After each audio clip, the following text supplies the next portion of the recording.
I want them to curl. You know, rice paper curls as it dries. So we're going to get them a little damp, and then we're going to go ahead and let it curl as it dries so we can get that natural, you know, leaf curled shape. So what I've got here is the alcohol. You can use water. You can use a paintbrush that's dampened. You can use a sponge that's dampened and just wipe it on. Or you can use the alcohol in any kind of a spritzer. Okay, this is just an old spritzer I had. The amount that you use will differ depending on the humidity in the air and what method you're using. If a paintbrush, you know, you're just going to have to paint it on and see what works. A word of warning, if you put too much, obviously you're going to melt the paper, so it'll just dissolve. So you need to spritz it and then wait, or paint it and then wait. You got to give it probably about 5 seconds or so for the paper, since it's really dry, to absorb the moisture. So it will absorb, you know, don't put it on and go, oh my God, it's not doing anything, and keep doing more and more and more, because what's going to happen is you'll dissolve it when it finally does start absorbing. And you'll see it here. I've learned to spray twice on each side. So I spray twice here and twice there. And it looks stiff, but then all of a sudden it'll start wilting. See it? It's starting to wilt.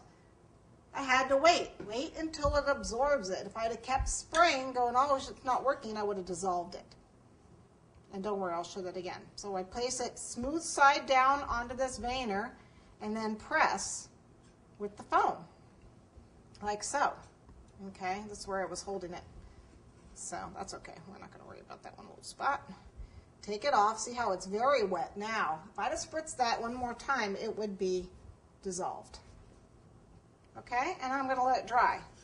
Same with the maple leaf. Now watch again. 2 spritz is all I need. Oh, this has got a little stuck piece. There we go. So spritz. Okay, see, it's stiff.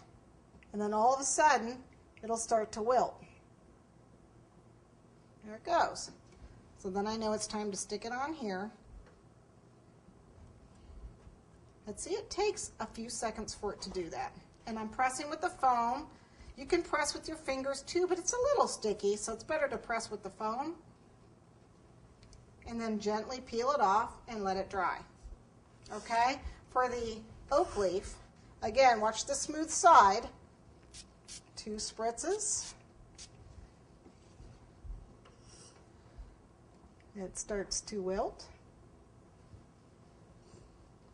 And what we're going to do is place it here, down the center. There we go. And I was holding it by the stem, so the stem's not. Again, you can actually use water too. Just be careful when you do it. It's just a damp brush, not wet. And just paint it, and paint it, and then wait. Wait. Wait a few seconds. See if it needs a little more water. I don't normally use a paintbrush. But let it react. Otherwise, you're going to dissolve it. Okay, so that is pretty easy. Pick it up. Let them dry. It takes about probably 2 or 3 minutes maybe, depending on, again, the humidity and your air.